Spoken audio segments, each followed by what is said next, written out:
Hey there, Solar Warriors. I'm Nico Johnson, and this is Suncast.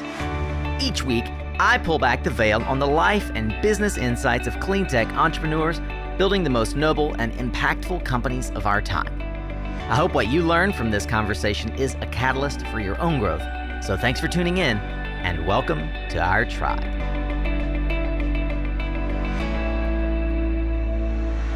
Hey, welcome back, Solar Warrior. Thanks so much for lending me your ears and the only non-renewable resource you possess, and that's your time. My. Speaking of time, where has it gone?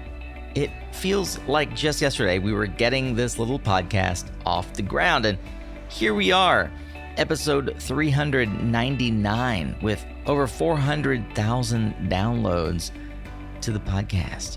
Thank you for tuning in and for encouraging me to keep it going. Hey, if you're new here, I believe you're going to get a ton of value from this episode, as thousands of other Solar Warriors have gotten before you. So thank you for giving us a chance to earn your attention. Today's entrepreneur, Reagan Farr, is the CEO of a company he helped start 10 years ago. That's Silicon Ranch, in a part of the country where most commercial scale solar projects just didn't exist. A little startup in Nashville, Tennessee, has turned into one of the largest power producers in the United States. Reagan's journey over the last decade is compelling and can serve as a learning opportunity for others in the clean energy industry. I was fortunate enough to sit down with Reagan and his team in their headquarters in downtown Nashville, and what you're about to hear is the first in a two-part episode from that conversation. You know, I always love when others on an executive team say to me, I've known this person for a decade and I still heard stories I've never heard before.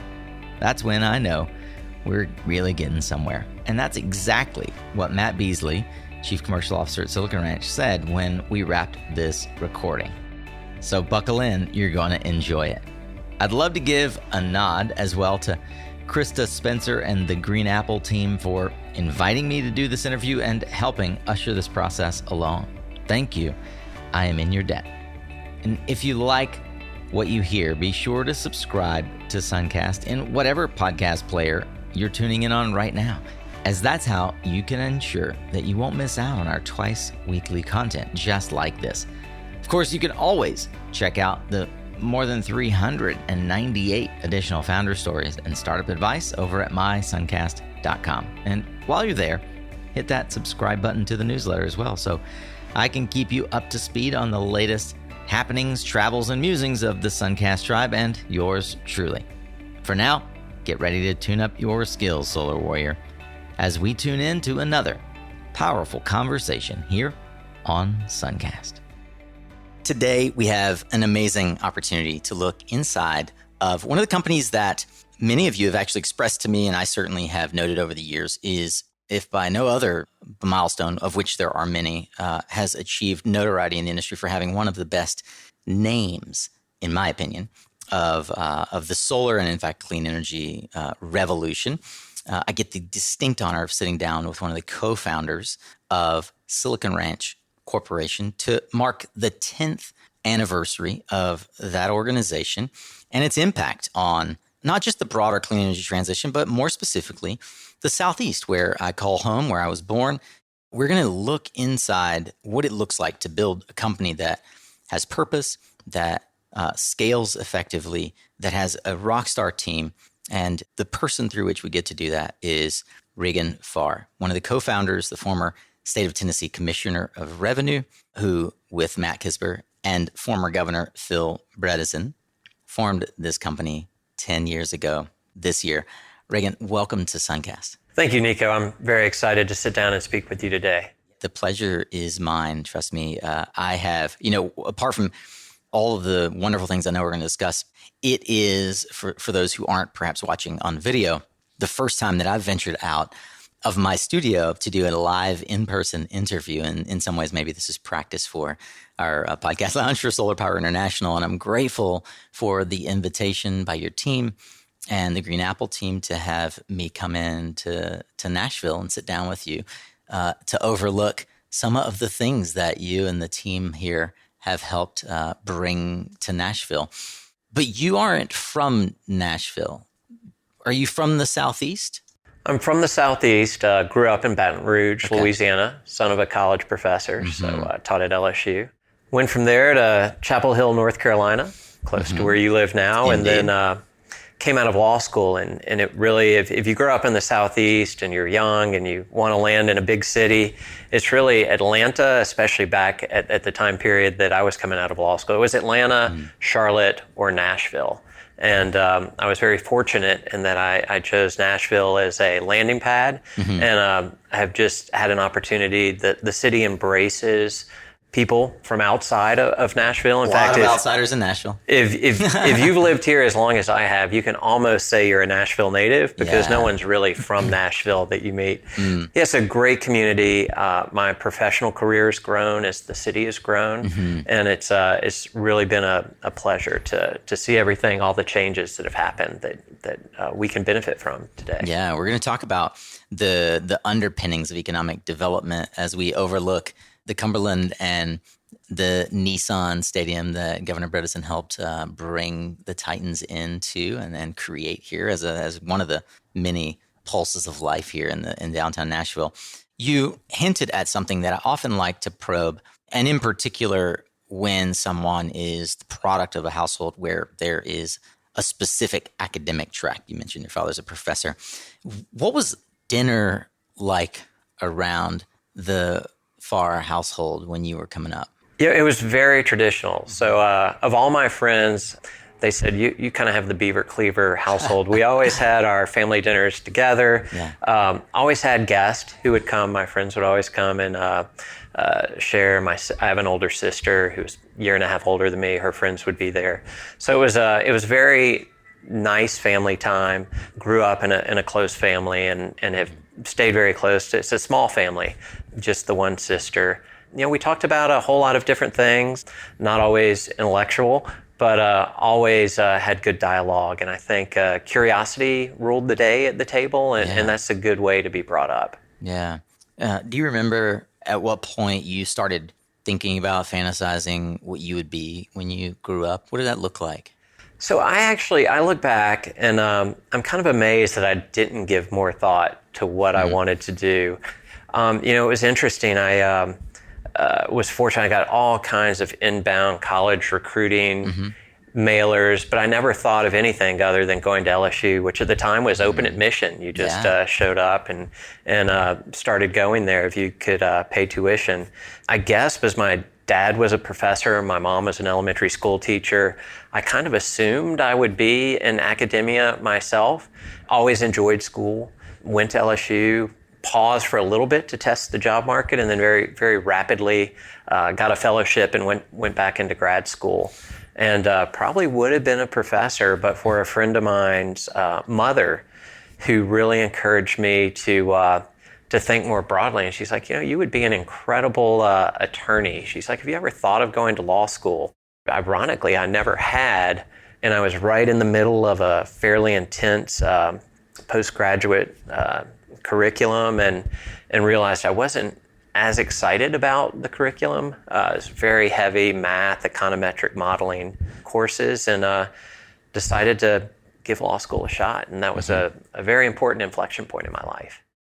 I always think it's really interesting, those little nudges that over the arc of our career, they seemingly move us small increments, but it's the difference of 1 to 2 degrees that can move you from California to New York or South Carolina, right? And sort of looking back at one's career, you can start to see how the points connect. But not every lawyer goes into business, although many do. Not every lawyer goes into politics. Was there anything in particular that called you into what you ultimately established as, really the foothold of maybe what you were early in your career known for, economic development and working at on the political stage? What called you to that government level? So it is a very interesting path. I actually moved to Nashville to take a job with a Big Four accounting firm.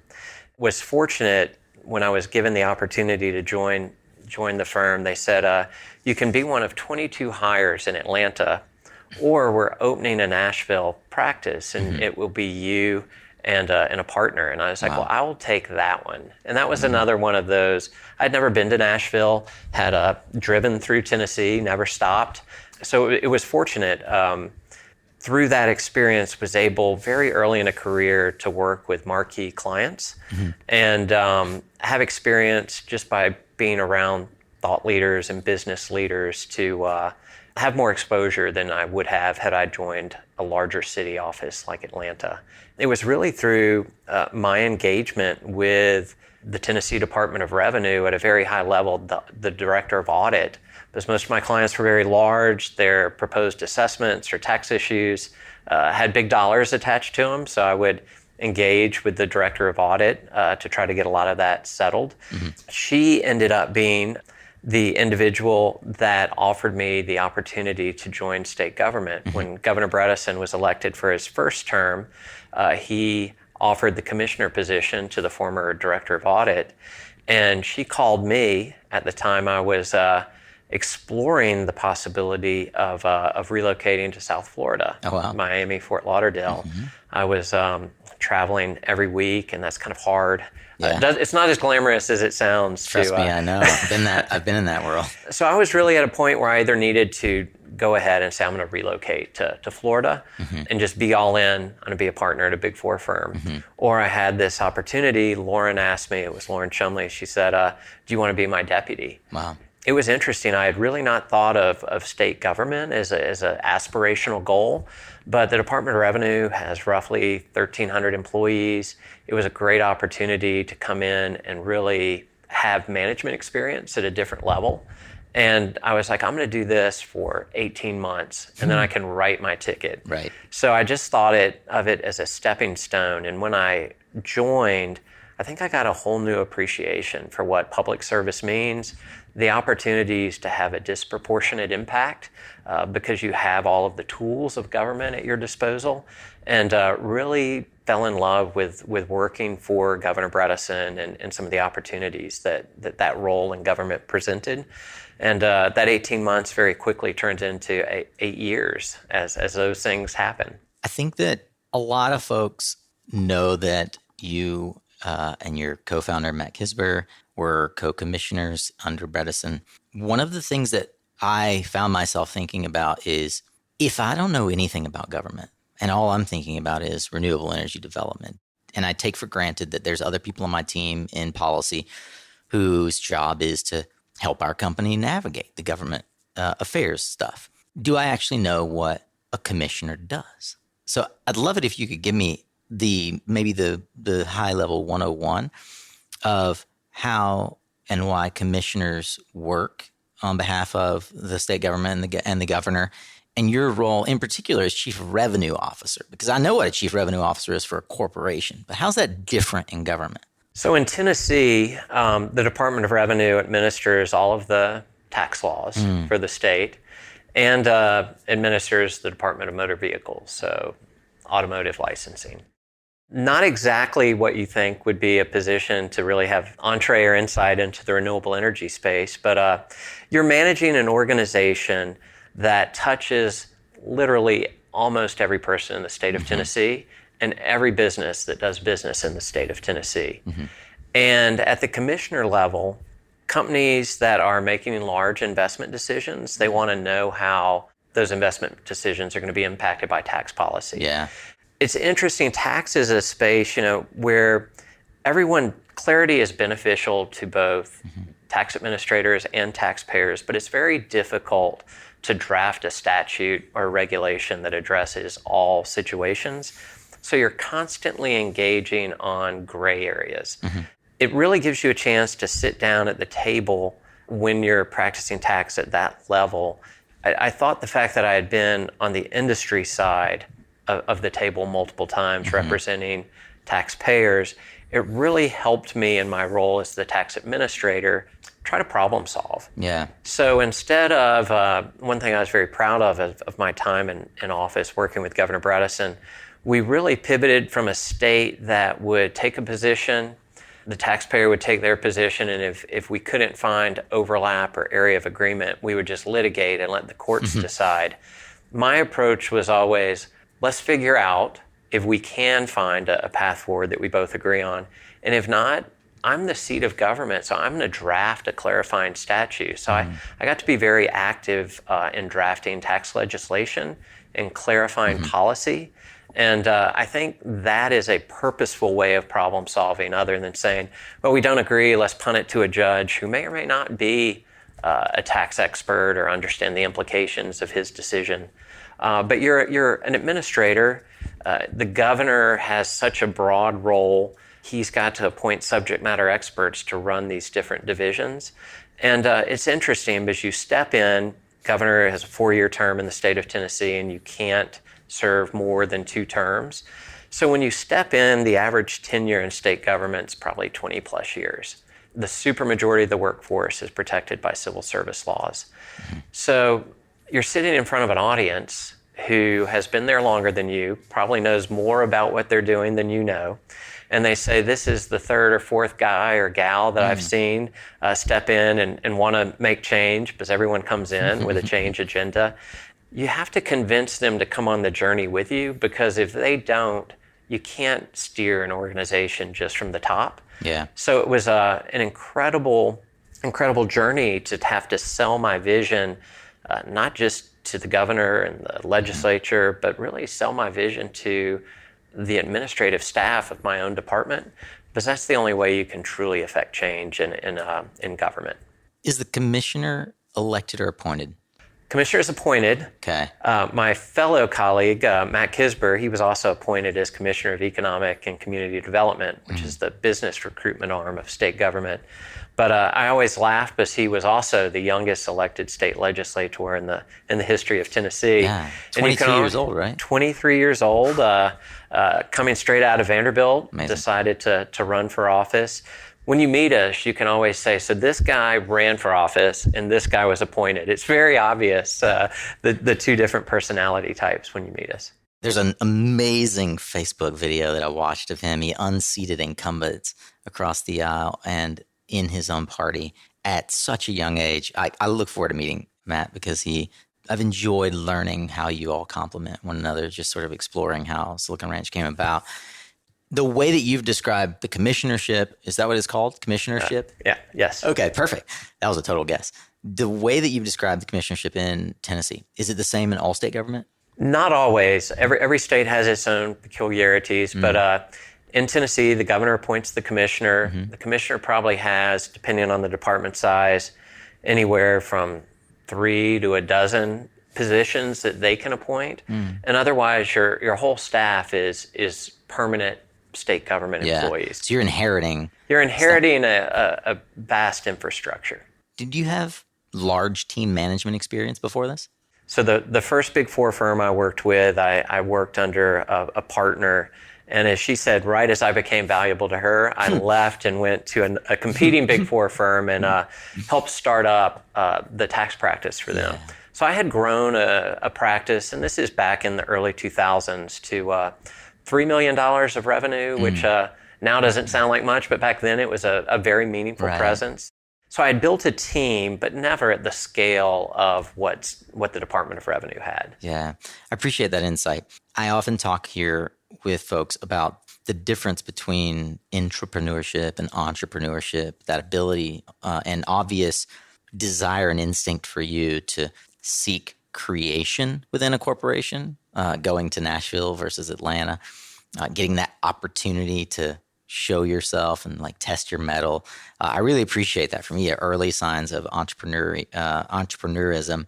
I had a previous guest recently who talked about being entrepreneurial versus being an entrepreneur. You know, another thing that as we move around in our careers, we often will do is we are attracted to folks that we want to learn from. Do you recall the first time you met Phil Bredesen? Oh, very much so, yes. It was very early. I had just joined state government and had really not followed Tennessee politics all that closely. I had followed politics when I was growing up as a child, but when I moved to Tennessee, I was very focused on work. and worked all the time and I could have told you anything about tax, but nothing about government. So the former governor, the preceding governor to Governor Bredesen, was a gentleman named Don Sundquist, and he had tried to enact a state income tax. Tennessee does not have an earned income tax. So it was very contentious, and his name was out there a lot. There had been protests. It was interesting. Governor Bredesen's very first cabinet meeting, and if you put yourself in a governor's chair, you're just elected. You have to do a whole lot of things, and you've got to appoint almost 20 different commissioners in various areas of expertise. So you don't always know 20 people who are, this guy has got great experience in ag and this person's got great experience in something else. So you don't know your cabinet too well when you first appoint them. A lot of your staff does that vetting for you. So the woman, Lauren Chumley, that he had appointed commissioner was traveling. So she asked me if I could go to the first cabinet meeting. I walk into this large conference room, there's cameras all around, and I say, I don't really know anyone here. I'm going to sit at the back of the table. So I'm just kind of out away from everybody. Well, little did I know, the cameras were all up front, but they were all going to zero in on the governor who sat at the head of the back of the table. So he comes in late, sits down, he's looking at the media, he's looking at all of these commissioners, and he's like, who is that guy? But he can't make a big deal out of it. So he goes through his entire cabinet meeting. Then as soon as it ends, he stands up and he comes over to me and introduces himself and asks me who I am. And I had worked I'd worked an introduction into my head. I'd thought about it the whole time. And when he comes up, I forgot everything I was going to say, and I called him Governor Sundquist. Oh, no. And it was interesting, but then the media all kind of came in and took him away. So that was my first time to make a good impression. I've called him the former governor's name. And I was like, well, it was pretty loud in there. There were reporters trying to get his attention. Surely, maybe he didn't notice. So I ran up right as I was walking out and called him Governor Bredesen many times in quick succession and then left. And I was like, dodged a bullet, probably got away from this. Well, one of my many mentors and dear friends was the governor's personal CPA, and he was actually dropping some tax information off for the governor at his residence, and thought he'd do me a favor.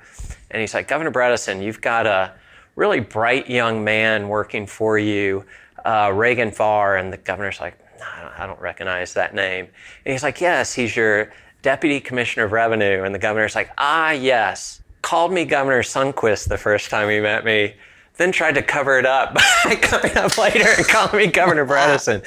So we laugh about that now because we spent 2 decades together and we're very close friends and colleagues. But that goes to show you anyone who's thinking about starting out and you hit a speed bump, you can overcome those small obstacles if you just own them, own them and soldier on.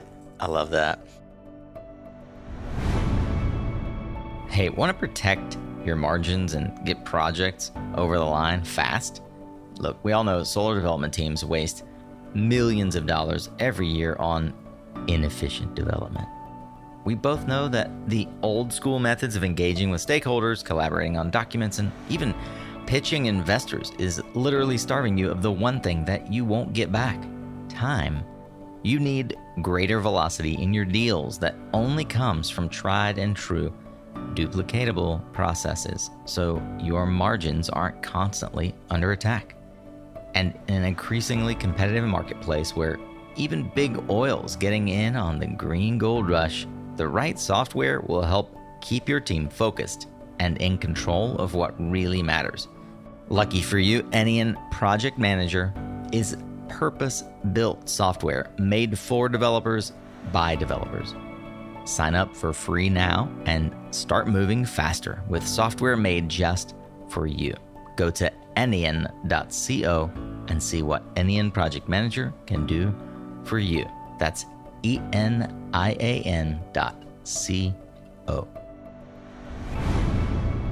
You went on to work both terms. Yes. With Governor Bredesen, ultimately rising to commissionership. I'd love to hear as we start to navigate this whole conversation around economic development, how the power sector plays into it. As you were developing, 8 years is a pretty, it's a pretty sizable chunk of a young career. What were some of the early lessons for you working under Governor Bredesen, in particular, given his, I'll say, predilection for, and certainly history around entrepreneurship and investing and owning businesses? Are there any things that stand out for you that you are noted to yourself, like, here's something I've learned from this guy and how he operates? That's a great question. And I would not have stayed had he not been the type of man and governor that he was and is. So very early on, even when I was deputy commissioner, I was tasked. The governor had been a businessman, and he said one of his frustrations when he was in business was he would always talk to the economic development department, and they would make all of these promises and inducements to get his business to invest. But then a year or two later, after the investment was made, the jobs were created, the Department of Revenue would follow that and say, well, that actually wasn't quite right. You didn't fill out this form. So they would claw back a lot of the benefits that had been promised by the Commissioner of Economic Development. And it created, there's the clawback part, but it created a bad business environment. So he said, I want all of government to work together collaboratively and get things right on the front end. If there's a tax policy that doesn't make sense from a business environment perspective, then let's change it. He gave us some operating guidelines, but then just trusted us. And that was a very important lesson of, we got so much done, myself, Matt Kisber, because we were real core components of the economic development team. And we were able to get things done because they knew we spoke for the governor. Like when we said, listen, the law says this, but if you make this investment, we think that the law should work this way. We hadn't contemplated an industry like this. And a data center is a good example. Tennessee, because we don't have an income tax, we have a relatively high sales tax. And we charge sales tax on electricity to businesses. So data centers, huge consumers of electricity. We give manufacturers a reduced rate on the electricity they use in their process, but data centers, we weren't. So very early on, we targeted data centers as an investment class that we wanted in the state. We really didn't have a lot of data center investment. And the sales tax on data center power came up as an inhibitor to that investment. So we made the argument, a data center's processing data is kind of the manufacturing of the 21st century, and shared that vision with the legislature and changed the law. So it was the fact that we could tell potential business partners, we will deliver these results, and they could believe and know that we would do that. It was really Governor Bredesen empowering us to act on his behalf and then helping us as we tried to deliver the promises we had made through the state legislature that really made the job incredibly interesting. And you felt like you were part of creating positive change. Yeah, it's interesting. Having also grown up in the South, I now live in Durham, which is seeing its own revival. We've all become painfully aware of how popular Austin has become in the South. I'd say Nashville and Atlanta are two other iconic cities that over the last 25 years have really grown into vital economic contributors that have attracted the Titans, have attracted Amazon recently, along with Durham, said that, they're going to set up shop in Nashville. This whole, I'm going to call it game because all business is kind of a game. The game of economic development is on some level, how do we as a state organization provide opportunity for our constituents, our citizens, for our businesses? How do we attract new opportunity? Much of what we were just discussing.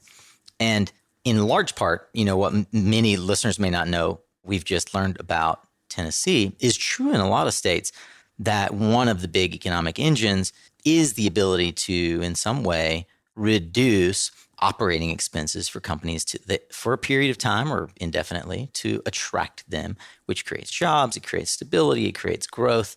Nashville's been really successful at that. And not Governor Bredesen and his tenure alone, but certainly he holds a place in history as having attracted a lot of opportunity to Nashville.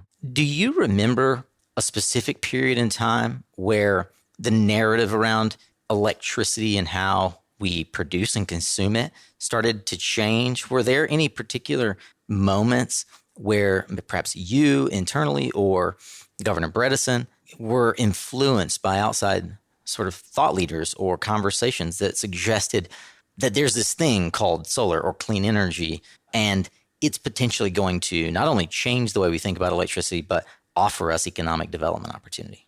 So one of the most important economic development initiatives that we worked on was growing up in Louisiana. I had seen a lot of what happens when you get the industrial side of an investment, but you don't get all of the benefits of the headquarters. So we have a lot of oil refineries, but all the headquarters are in Texas or in New England.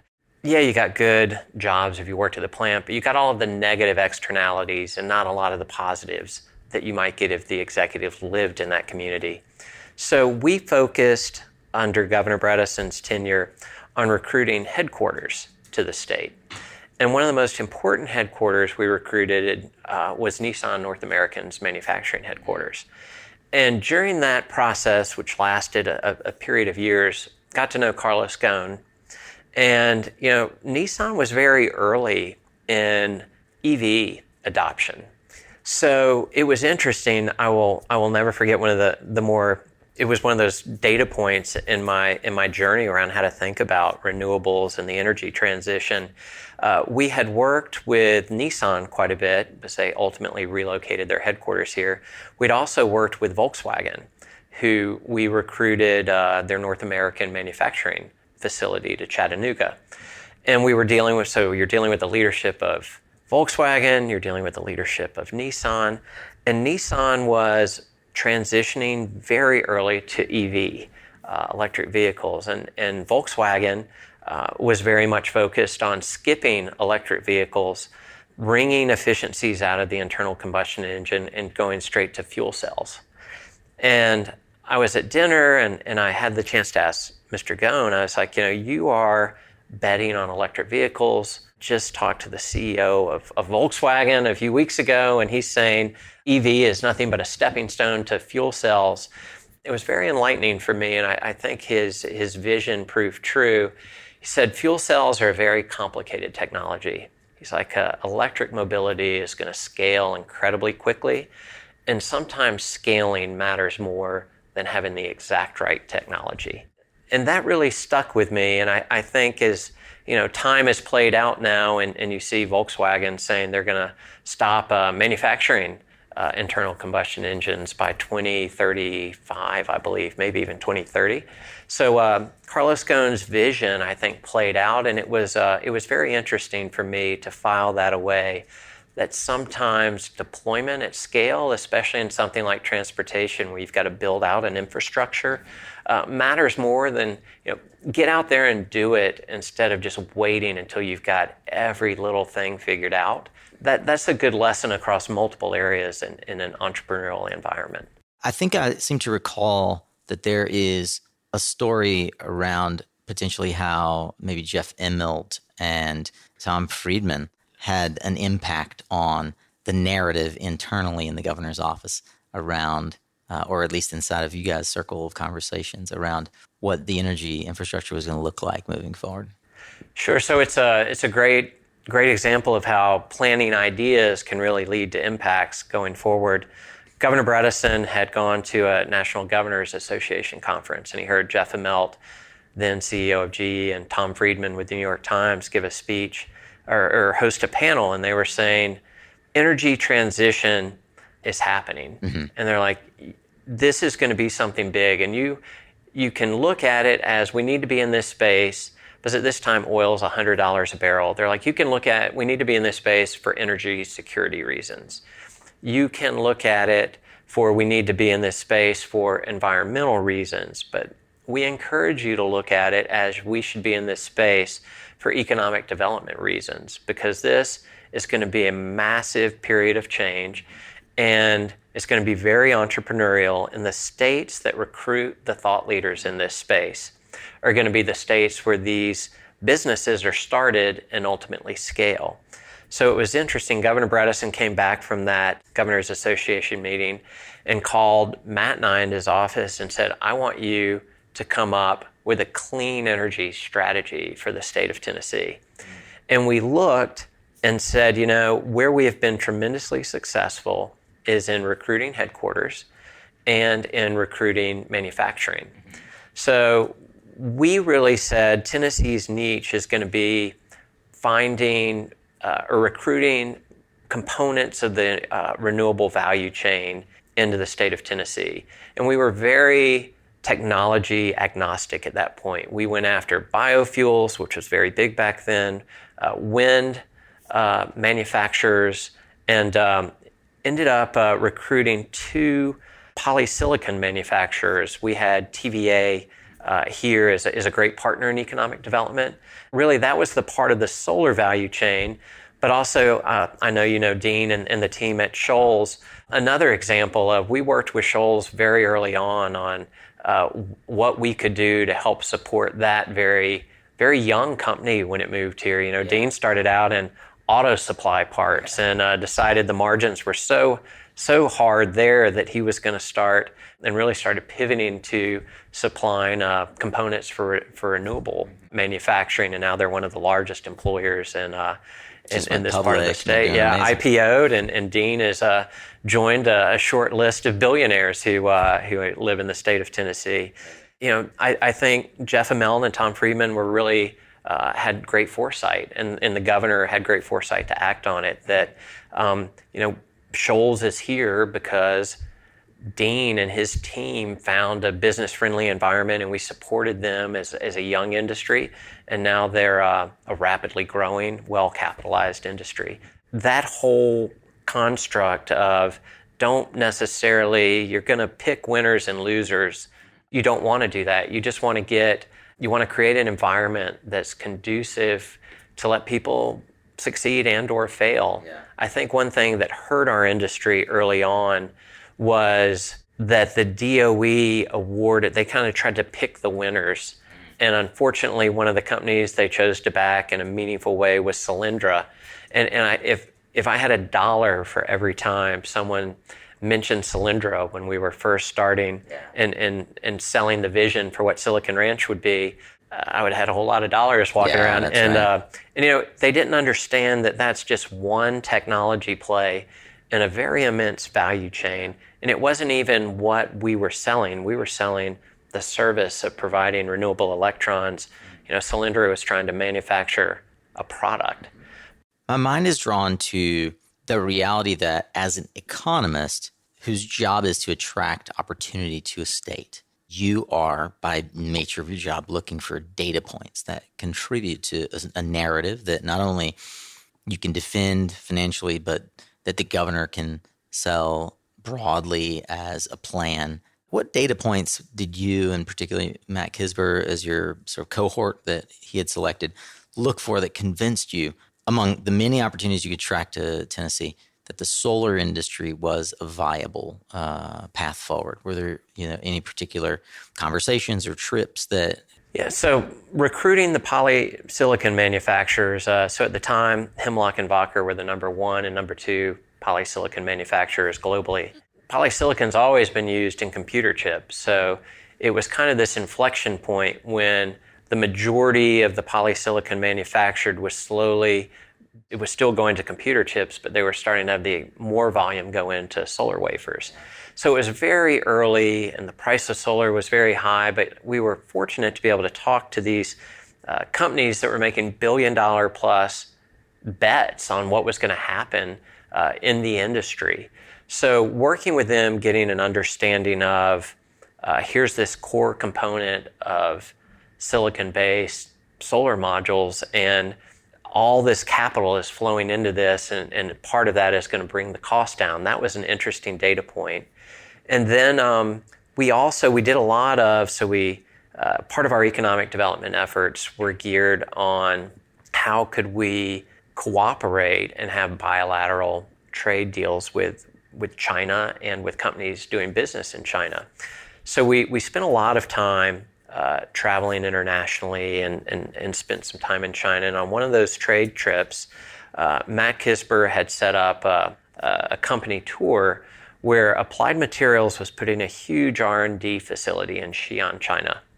I always joke, Xi'an's where the terracotta warriors are, so it's a beautiful city, incredibly polluted, real struggles with air pollution there. But the R&D facility that we drove to was at the end of the road. You drove on brand new blacktop and then it stopped. There's this huge field and they were just building an R&D campus. Yeah. And we were fortunate they were going to have their ribbon cutting ceremony on a Monday.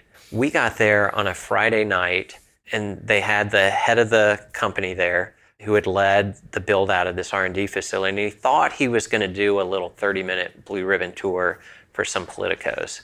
Governor Bredesen is a Harvard-educated physicist by training, very savvy business person, and incredibly well-read. If he is interested in a topic, he will do a voracious amount of research and reading on it on his own accord.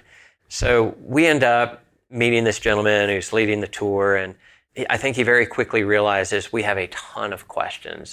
But it was a solar manufacturing R&D facility, so they were trying to pioneer how to manufacture solar modules more efficiently. And we spent easily 3 hours in Q&A sessions doing a tour of the entire R&D facility. And as it wrapped up, we were walking outside about to get on the bus. And there was one question I hadn't wanted to ask because there was Chinese nationals there as well as the Applied Materials people when we were inside. But we were standing out about to get on the bus, and I was like, I'm kind of curious. Why do you put this facility in Xi'an, China? Why not in a place like Tennessee? And he's like, Reagan, look around. He's like, do you see the air? He's like, because you couldn't even really see 30 feet away from you. Wow.